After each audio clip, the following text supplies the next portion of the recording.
High high বন্ধুরা, আজ আবার চলে এসেছি বসুরহাট যুগদিয়াতে।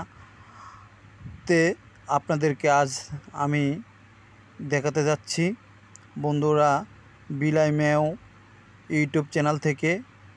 বিলাই মেও ইউটিউব মানে নতুন কিছু। আপনাদেরকে আজ আবার নতুন ভিডিও নিয়ে এসেছি আপনাদের জন্য। বন্ধুরা, আমার ভিডিওটা হলো আজ বাবু পাখিদের বাসা। ওই দেখা যায় তাল গাছ, ওই আমাদের গাঁও, ওইখানেতে বাস করে কানাবগিচ্ছাও। আসলে বন্ধুরা, ওখানে আসলে কানাবগিচ্ছাও বাস করে না, ওখানে বাবু পাখিরাই বাস করে। বাবু পাখিরা কত সুন্দর করে বাসা তৈরি করে ওখানে বসবাস করে। এবং বন্ধুরা, আপনাদেরকে আমি দেখাতে চাচ্ছি যে কীভাবে বাবু পাখিরা যে বসবাস শুরু করে দিয়েছে, বাসা তৈরি করে। আবার দেখা যাচ্ছে কিছু কিছু বাসা নতুন করে তৈরি করছে। বন্ধুরা, আমি জানি সচরাচর এই বাসাগুলো তৈরি করতে দেখা যায় না, কিন্তু আমার চোখে ধরা পড়লো, তাই আপনাদেরকে আমি না দেখিয়ে পারলাম না বন্ধুরা। তো বাবু পাখি নিয়ে একটা কবিতা আছে।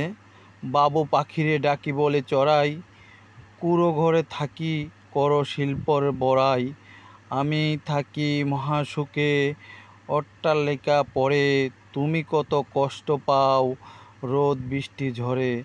বাবু হাসিয়া কহে সন্ধে কি তাই, কষ্ট পাই তবু থাকি নিজেরই বাসায়। পাকা হোক তবু ভাই পরেরও বাসা, নিজ হাতে গড়া মোর কাঁচা ঘর খাসা। আসলে নিজের বাসা নিজে তৈরি করাতে আলাদা একটা আনন্দ। সেরকম বাবু পাখিরা নিজেদের বাসা নিজেরা তৈরি করে আনন্দ বোধ করে এবং নিজেরা নিজের বাসাতে থাকতে স্বচ্ছন্দ বোধ করে। এই আপনাদেরকে আমি এই ভিডিওটা তুলে ধরলাম যে বাবু পাখিরা আসলে কত কষ্ট করে রোদ বৃষ্টি অপেক্ষা করে বাসা তৈরি করে নিজ হাতে তারা গড়ে এবং বাতাসে দোলে, কিন্তু তারপরও বাসা ছেড়ে চলে যায় না, নিজের বাসায় নিজে তৈরি করে এখানে শান্তিতে বসবাস করে। বন্ধুরা, আমার এই ভিডিওগুলো পেতে আপনারা আমাকে লাইক, কমেন্ট এবং শেয়ার করে আমার সাথে থাকবেন।